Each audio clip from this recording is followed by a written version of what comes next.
A small country lies nestled between dry sand and fertile sea, its capital an assortment of haphazardly placed spires and domed roofs. Before it sits a vast desert, one that claims the lives of any who might threaten the city. Behind it lies a vast ocean, one where ships laden with precious cargo from across the world come and go. Within the capital, there is a palace. Within the palace, there is a corridor. And dashing through the corridor, there is a single girl. Though she runs with wild abandon, none dare scold her. For she is the country's princess. "Mother," she cries as she bursts into a room. "You called for me?" The room boasts high ceilings and cool breezes, reminiscent of the finest desert resort. Finely crafted furniture fills every corner. The person the girl calls mother lays claim to this place, as well as the rest of the country. She is queen of this land. All of its prosperity flows to her. "I did call you," the queen begins, "for today I would speak with you of marriage." She hands the princess a scroll. Written at its top is the name of a country the princess does not recognize, as well as a terrifying phrase, "marriage of state." As royalty, the princess lacks the right to choose her husband. And though she knew this moment was coming, she cannot hide her concern. "Worry not," says the queen as she senses her daughter's unease. "I have selected a most excellent partner." Memories from her life come rushing back to the princess. She recalls conversations with her beloved mother, as well as her secret life as a fortune teller, a thing of which only her lady-in-waiting is aware. It had all taken place here, in this land betwixt sand and sea. As tears well in the girl's eyes, the queen pulls her into an embrace. All mothers, no matter their station, pray for their daughter's happiness. The tears are loosed now, flowing down her face and onto the uncaring marble below. But the girl knows her mother has her best interests at heart. And in that moment, it is enough. A lengthy procession snakes through silvery, moonlit sands. The princess's procession. She sits inside her litter, surrounded before and behind by a wealth of effusive gifts personally selected by her mother, the queen. Bored, she gazes out through a mesh-covered window at the brilliant night sky. She is heading for a land rich in ore and precious metals. Her mother has long desired such things, and hopes that marrying her daughter to the country's ruling family will allow her to secure them under advantageous conditions. But first, the princess must earn the king's fancy and prove to his ministers that she is an asset of value. It will be difficult, time-consuming work, but the girl is confident. For she is particularly adept at reading the hearts of others and manipulating them to her liking. She has spent many a long night wandering the city in the guise of a fortune teller, and such pursuits for people's true essences should prove useful here. Nerve, curiosity, ambition. These things and more well within her as she sits inside her litter and watches the breaking dawn. Finally, the procession reaches its destination. The princess is hurried off to an astonishingly vast room, so she might prepare for her wedding. She is dressed in a spotless white dress, stitched with brilliant gold thread that catches the light.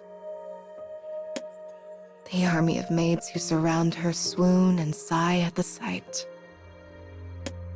But what captures the princess's heart is not the gorgeous dress, but the shape of the city against the horizon. For the buildings outside her window shine even more brilliantly than her dress. Unlike her gritty, sand-covered home, this city is a land enveloped in white, dreamlike beauty. Suddenly, the door swings wide, causing the maids to immediately bow their heads. Ah, my new wife. At last we meet. The princess looks up to see a handsome, bearded man in the prime of his life. He is the king, the ruler of this land and the man who would be her husband. Taking her hand, the king leads her to a courtyard facing the palace. Waiting there is a large, portable shrine, as well as a sea of citizens. "Welcome to our nation," says the king, as the people burst into a raucous cheer. Dancing petals fill her vision. Music swirls around her. In every corner of the courtyard, people are drinking and dancing with wanton abandon. Hail the new queen. Long life to our new queen. Pray look this way, queen. Princess and king sit in the portable shrine as it begins slowly making its way down the crowded city streets. Today, the girl begins a new life in this dazzling land. A place where everyone receives her with warmth and grace. Any doubts she harbored about earning the love of the king and his people quickly fall away. She will give her life to this land, for her mother's sake as well as her own.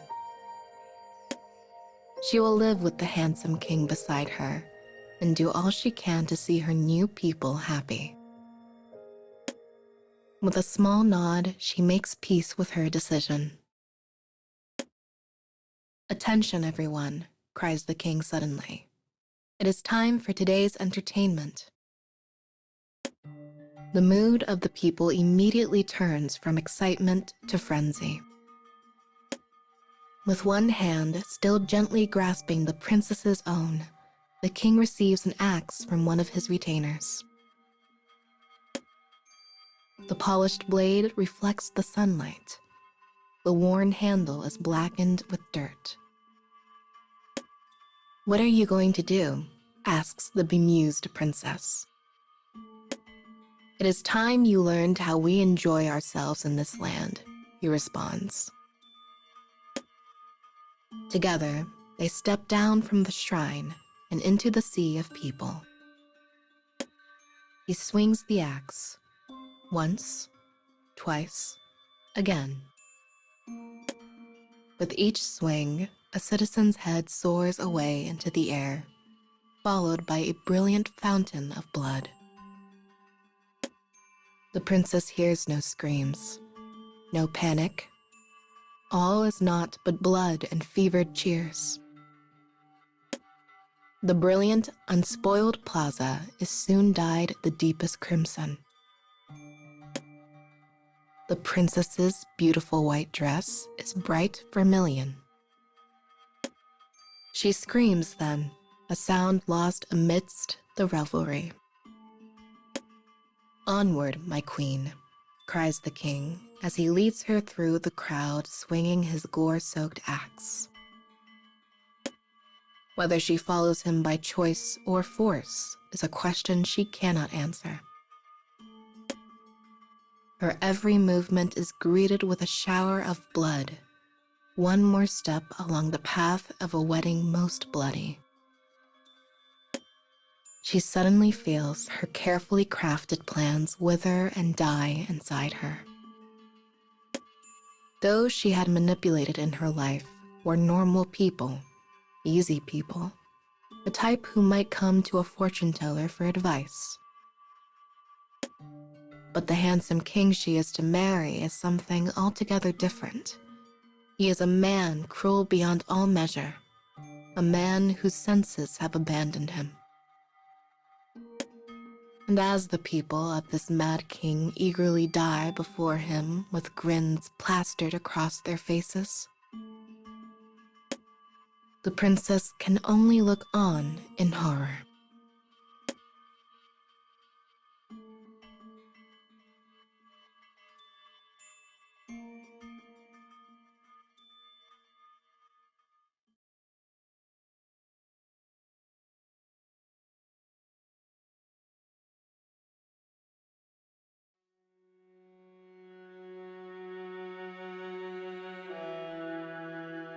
A small kingdom lies nestled between sand and sea. The princess of this kingdom was sent to a faraway land and married off so her beloved mother might find greater prosperity. But to her horror, her new husband is a bloodthirsty, mad king who slaughtered his own people for entertainment at their wedding. Days after the bloody ceremony, the woman stares out the window with haunted eyes. The king has given her a vast room with a stunning view. Its massive windows look out over the plaza where the wedding took place. There, people chat idly, lazing about beneath the gentle rays of the sun. The king bathed the floors and walls of the plaza with blood on that day of the frenzied feast. But now, all has been returned to normal, the red walls and floors painted white once more. She recalls what a retainer said to her about the paint. "Aye, my new queen. It's made from ash, as well as shells harvested from the nearby waters." She looks out across the country again. The high castle walls, the floors, and the houses are all covered in that same spotless white. She understands now why that is. For her new husband, the land's king, engages in his bloody hobby on an almost daily basis. She tears her gaze away from the plaza, ready to enjoy a quiet moment to herself. But her reverie is interrupted by the pealing of a bell. It rings once, twice, a third time. This bell sits at the highest point of the city and can be heard for miles.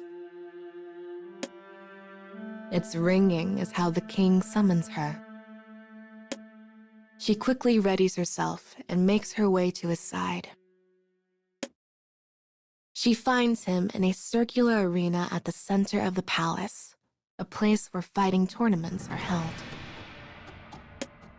"I've been waiting for you, my beautiful new queen," he says as he scoops her into an embrace and deposits her in the empty seat beside him. She has been summoned here so she might watch the upcoming battle. Two stout and scarred men stand in the arena. The king takes great joy in such events. He makes them pummel each other until one lies dead, then strikes down the winner with his own hand. But the woman cannot revel in such an abattoir, and so looks away. Her eyes alight on a spire that stands outside the palace. Blood clings to its sides like thick honey. The day prior, the king had amused himself by gathering people at the spire while he skewered criminals atop it. Even the worst slavers and criminals would find such acts unthinkable in the princess's homeland. But here, they are commonplace. Games, even. He is mad, she thinks. He is utterly mad. How did he possibly trick my mother into accepting this marriage? Without warning, the king gently squeezes the princess's hand, leaning his handsome face close to her own. "I hope you are enjoying the game," he whispers into her ear. Such games are naught but means to toy with the lives of others. Whenever he indulges himself in one, he calls her to his side. He drags her from one bloodbath to the next, just as he did at the wedding. And as she gazes at the mighty walls that protect this gorgeous land, a thought occurs to her. This country is beautiful. Yet it is nothing but a trap to lure in prey, an inescapable prison. As the sun sets and shadows stretch across the city, the princess is finally freed from her husband's latest amusement. She is beginning to feel herself growing numb to the daily parade of tragedies that unfold before her. It is a realization that terrifies her. Only here, in her own room, can she manage to find a sense of calm. A full moon hangs in the sky. She steps onto the balcony, gazes up at the sky, and thinks of her home, of her mother. As this country's new queen, she has been treated most excellently. But her days are also filled with loneliness and pain. Every one of the attendants who accompanied her on her journey has been slaughtered. She is utterly alone. But she will carry on. It is her duty to her country, to her mother. As that thought crosses her mind, she finds herself briefly refreshed. She whirls on one heel and makes to return to the room. But before she can move, she notices a faint mark on the wall. It would be invisible if not for the light of the full moon. She follows in the direction it points and finds herself facing one of her bedposts. She reaches behind the post until she feels something solid. A diary. Sitting on the edge of her bed, she begins to read. The author is one of the previous women sent here to marry the king. It includes observations regarding the nation, plus small grievances about her life and the king's routine. The princess had noticed how people called her the new queen. But that raised the question, where did the previous queen, or queens, go? As she reads, she finds her answer. And when she does, her mouth cracks open in a silent scream. The writing is hurried, sloppy. While he shows his wives deep affection, he always grows tired of them within 5 full moons past the wedding. After that, he disposes of them and begins looking for a new wife. So many queens have died by his hand. There is more to the diary, but she is too scared to turn the page. Her mind whirls. She tries to think, but cannot. How many full moons has it been? The bell tolls suddenly. Once, twice, a pause, and then a third time. The king is calling for her. But this time, the princess is frozen in place. She imagines the misfortune that awaits her and feels her heart clench. Every day is a game for her new king, and soon it will be her turn to play. Oddly, the next thing she thinks of is her mother's kind face. All mothers, no matter their station, pray for their daughter's happiness. Her mother had said that, turning the words into a kind of tiny prayer. A prayer that she might be happy in her new life, even if it was a marriage not of her own choosing. She does not wish to break her kind mother's heart by dying in a foreign land. For she knows her death would bring her great sadness. I must return home alive. I must see my mother again. And so she quietly makes up her mind to escape her new country and to escape her king.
In a faraway country, a mad king toys with people's lives.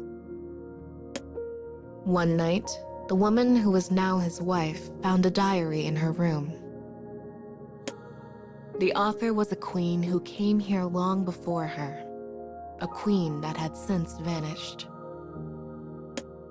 Written on the inside was a terrifying truth.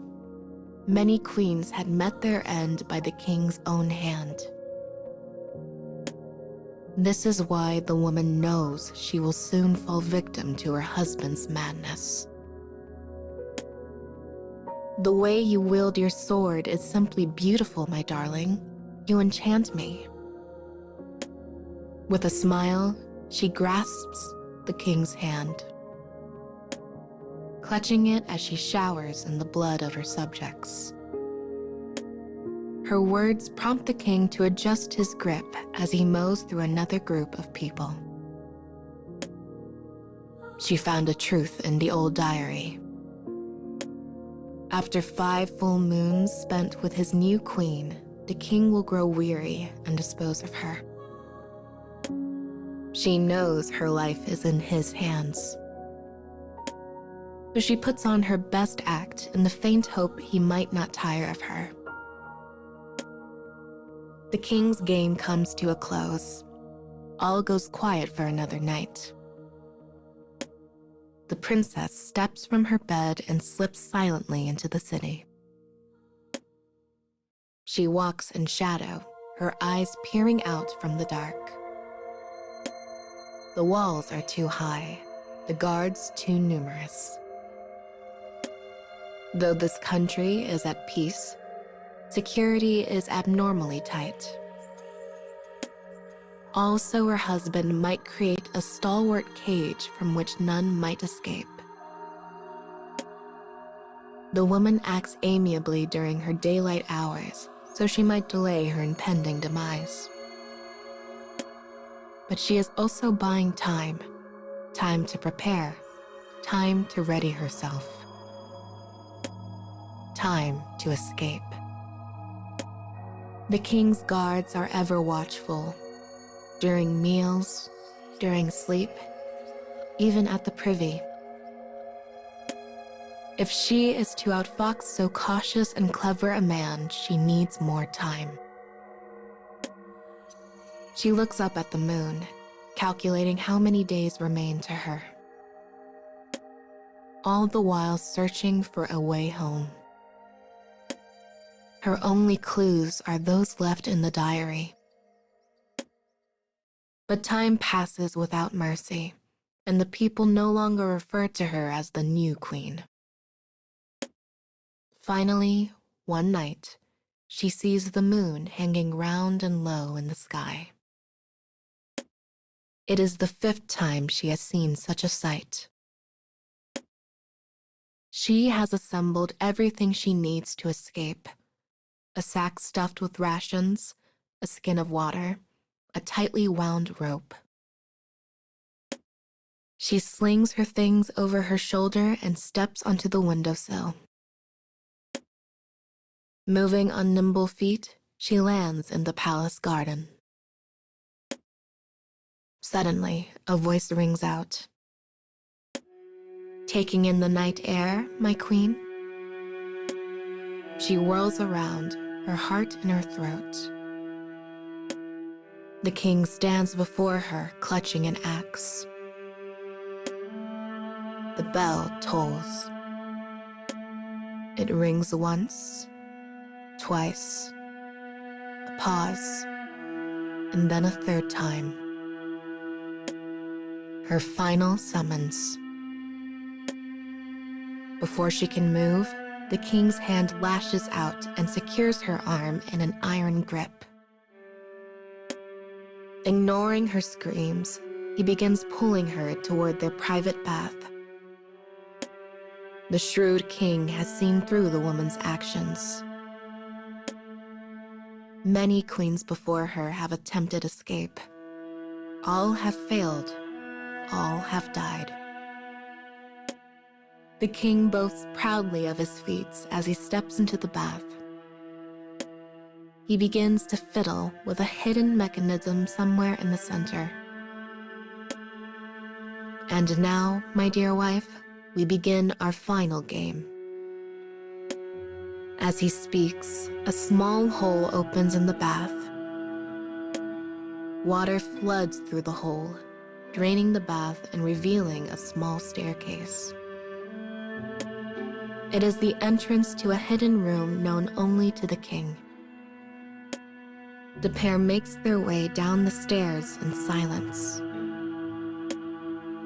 At the bottom is a stone room illuminated by faint torchlight. When the princess enters it, despair falls over her features. But the king only smiles wider, his face made all the more handsome for it. The secret room has but one purpose: killing his queen. The king speaks then, praising the woman for amusing him for 5 full moons. As he does so, a stone falls over the stairway, cutting off all hope of escape. The room is filled with tools the woman has never before seen. But she needs no explanation as to their purpose. They exist to break people. The king lays his hand on one such tool and gives her a crooked, twisted smile. "This is your final job, my queen." It is a scene the king has played out time and again. But this time, something different happens. The woman does not cry. She does not beg. Instead, she looks him right in the eye and begins to giggle. "Does this amuse you?" he growls. It is the first time she has ever seen him angry, likely because she has never shown him anything but outright deference. As she continues to giggle, A range of emotions wash over the king's face. Anger turns to rage, before slowly giving way to a hint of doubt. And then, for the briefest of moments, fear. The woman does not let the chance escape. She leaps into the corner of the room and picks up a hidden spear. Before the king can even draw breath, she plunges it into his chest. Her attack is nowhere near powerful enough to fell so large and strong a man as her new husband. Yet he begins to foam at the mouth before dropping to one knee. For you see, a powerful poison has been lathered on the spearhead. "You thought this room yours alone," whispers the woman in his ear, but it is not. As the king writhes and thrashes on the ground, the princess tosses the diary in front of him. It is the work not of one queen, but all of them. Each poor soul who married the king wrote down what she knew before dying. And the previous queen was the one who finally figured out the location of the secret room beneath the bath. I don't know if I'll be able to escape, but whoever is reading this, you can be the one to end this. You must. That was the final entry in the diary. And so, the woman snuck into the hidden room ahead of time, ensuring the sacrifices of the previous queens would not be in vain.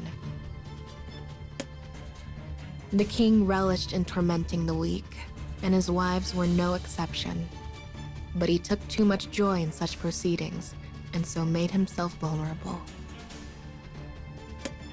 Which is how his latest wife has now come to stand over his pathetic, quivering form. "My poor king," she says in a mocking, melodic voice. "Does that hurt? Would you like me to hold your hand?" But she receives no response. At long last, the Mad King is dead. She pulls a string in the corner of the room, causing the floor to slide open, revealing a deep pit. Unfathomable amounts of blood have dried and stuck to the walls like the massive artery of a long-dead giant. It is where the king threw the bodies of his wives when he was done with them. The princess gazes into the deep, dark hole. Beyond lies a future not written in the diary. But she produces her rope and carefully vanishes into the pit all the same.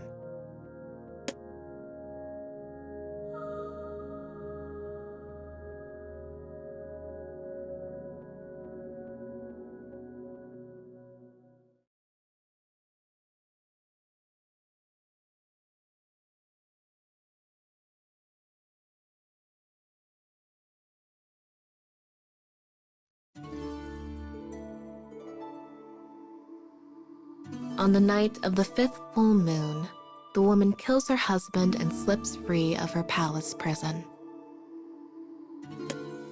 All so she might return to the mother who loves and worries for her deeply.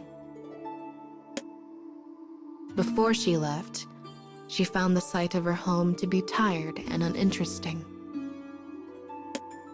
But now the haphazard spires and clustered domes strike her as beauty personified. She is back in the land wreathed by sea and sand, her birthplace, her home.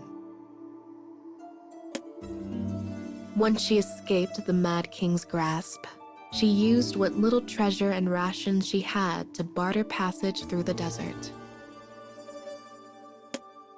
Now having returned, she sets her sights on the royal palace and limps her way through bustling city streets.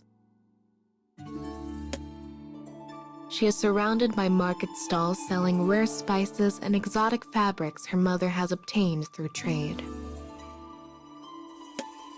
None of the lands she passed through on her journey home were so lively or so bountiful. Mother truly is amazing, she thinks. When her mother was born, this nation was a poor and barren wasteland. But her mother cultivated it, negotiated with distant countries, and brought great wealth to their shores.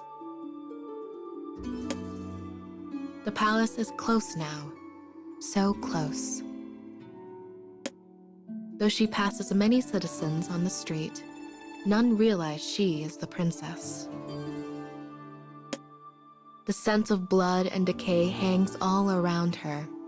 Her body is coated in dust.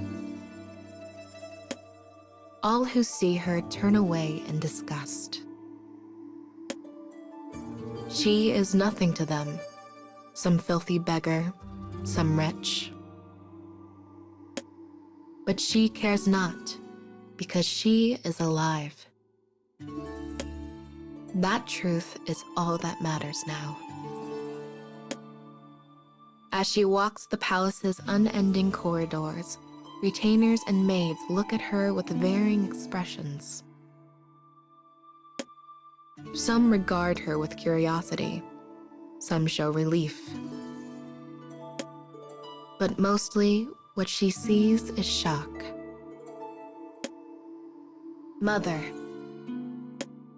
Her hoarse voice sounds for the first time in ages as she bursts into her mother's room and collapses on the floor.